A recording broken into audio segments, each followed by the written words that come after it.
Tem carros que soam demais, como o F1 de motor V10, o NASCAR V8, mas esse aqui tá bem acima. O Mazda R2 6B rotativo. É o motor por trás do protótipo de Le Mans Mazda 787B, um dos carros de corrida mais icônicos. Isso por causa do motor, um dos motores de corrida mais incomuns em todos os tempos. Mas por que ele era tão bom? Ele se tornou icônico por causa da pintura incrível, o fato de ser um azarão e do barulho incrível que fazia. Ah, e as chamas, não se esqueça das chamas. Como um feito de engenharia, ele está no mesmo nível dos melhores, então eu vou explicar. Bem, a Mazda corria em Le Mans há muito tempo, mas nunca conseguiu competir com as melhores equipes da categoria principal, como Mercedes, Peugeot, Porsche, Jaguar, todas com mais orçamento, maiores e bem mais equipadas. Mas o principal fator na história desse carro icônico foi o motor. A Mazda gosta de rotativos e já os colocou em todos os tipos de carros ao longo dos anos. Outras marcas se apegam ao motor com pistões, mas a Mazda gosta de fazer do seu jeito. O RX-7 deve ser o mais icônico deles. A Mazda acreditava na tecnologia, quase todas as outras marcas abandonaram. E elas tinham razão, eles são frequentemente pouco confiáveis e até mesmo nos carros de estrada precisam ser reconstruídos com frequência. Não é o que você gostaria em Le Mans, mas a Mazda foi em frente. E isso porque as vantagens do motor são, na verdade, bastante numerosas. Então, eu vou mostrar. Esse é o motor 13B do RX-7. Ele usa um rotor em vez de uma configuração convencional de pistão e virabrequim. O rotor fica dentro de uma carcaça, então, à medida que ele gira, há 3 lóbulos ao redor dele. É aqui que o ar e o combustível são queimados. Na lateral da carcaça do rotor há portas, uma para a entrada de combustível e ar, outra para os gases de escape. Então, à medida que o rotor gira, ele suga ar e combustível, comprime-o nesta seção, então a combustão acontece aqui antes que os gases sejam expelidos e o ciclo se repete. O rotor gira onde um pistão iria para cima e para baixo. Esse é um rotor de 654 cilindradas e o RX-7 tinha 2, um de costas para o outro. Agora, eu mencionei os benefícios sobre um motor a pistão. Primeiro, esse motor é de 4 tempos, assim como um motor a pistão, mas cada um dos lóbulos pode criar uma explosão em uma rotação. Ou seja, há 13 explosões por rotação, e já o motor a pistão cria apenas uma. Então você tem mais potência com menos deslocamento que um motor a pistão. O motor 13B da terceira geração do RX-7 tinha apenas 1.3 litro, mas quando turbo alimentado, criava 252 cavalos de potência de fábrica, o que é impressionante.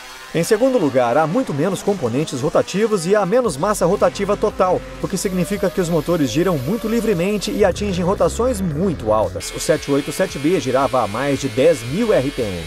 Finalmente, os motores a pistão raramente são perfeitamente equilibrados. Os rotores em um rotativo são. Os carros são muito suaves para dirigir, pois há menos vibrações sendo transmitidas a eles. Então, quando se tratou do carro de corrida 767 e do 787 nos anos seguintes, a Mazda pegou seu motor 13B e o colocou direto na traseira, com apenas uma mudança. Eles parafusaram 2 deles lá. É aqui que os rotativos também têm benefícios. Eles meio que se empilham. Você pega um motor de 2 rotores, faz um novo virabrequim e cria um motor de 4 rotores, com relativamente poucas modificações requeridas. E este se tornou o motor R26B e se transformou num dos motores de automobilismo mais icônicos em todos os tempos. Isso porque era o azarão definitivo. A Mazda ia chegar a Le Mans com um motor de 2.6 litros aspirado. Sim, 2.6 litros. Contra os V12 de 7.4 litros da Jaguar e os V8 turbo de 5 litros da Mercedes, você pode imaginar fazer parte de uma equipe de corrida séria e bem financiada, com um carro de corrida V12, e a Mazda chega com seu motorzinho de 4 Doritos? Loucura, né? Então a Mazda, para seu 787, prendeu o motor na traseira de seu chassi monocoque em carbono e encaixou uma caixa de câmbio Porsche no fim de tudo. E se o motor era a tração, o desenho do chassi também não era nada mal. Ele foi fabricado inteiramente num composto de fibra de carbono e Kevlar com um desenho super aerodinâmico de baixo arrasto, pensado para ser veloz em Le Mans. O carro também usou pela primeira vez em Le Mans freios de carbono cerâmica que podiam absorver incríveis quantidades de calor sem perder eficiência e duravam mais que os discos tradicionais em aço. Algo perfeito para as 24 horas de Le Mans. E o carro contava com enormes rodas de magnésio com imensos pneus traseiros Dunlop de 355 mm de largura para lidar com tamanha potência. Em Le Mans, o carro era o mais rápido nas curvas Porsche, mais que o Mercedes, o Peugeot e, bem, o Porsche. Nas curvas, ele era refinado e capaz. E, acima de tudo, era leve. Pesava 830 quilos, enquanto Mercedes e Porsche passavam de 1 tonelada.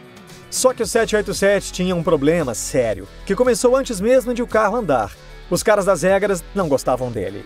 Naquela época, os carros no grid eram bastante diferentes. O Porsche tinha um motor flat six, o Mercedes um V8, o Jaguar um V12, o Ferrari também um V8 e o Mazda o seu rotativo. Mas a FIA queria que as provas de longa duração seguissem o exemplo da Fórmula 1 e adotassem os motores 3.5 aspirados. E em 1991 anunciaram que aquele seria o último ano com o regulamento aberto. A partir daí, o V10 seria obrigatório. Eu adoro os V10, mas a variedade é a essência de Le Mans.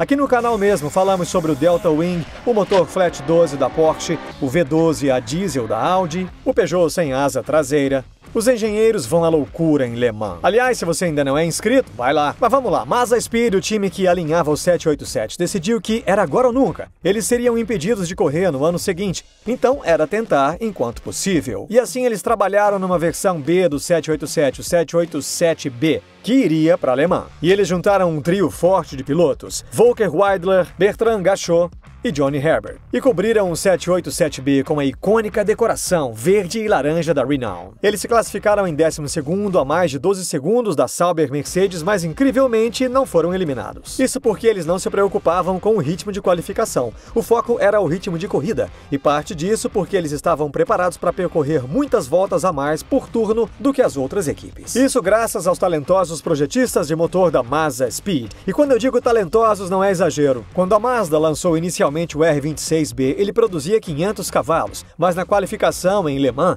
ele chegou a 900. E você pergunta como, já que eles não contavam com um turbo ou outros recursos que se usa para arrancar potência. Então eles fizeram o carro muito eficiente graças à incrível atenção aos detalhes do time da Mazda. Primeiro, as janelas de admissão e escape. Muita pesquisa foi feita para levar e tirar o ar do motor da forma mais livre possível. Então acrescentaram uma terceira vela de ignição, enquanto as versões anteriores tinham duas. Isso impediu que esse pequeno bolsão de combustível e ar se separasse da combustão principal e não queimasse totalmente, um problema bastante comum nos rotativos. Então o combustível que antes era queimado agora era usado para dar mais potência. Eles também aprimoraram os pequenos anéis nos 3 pontos do rotor.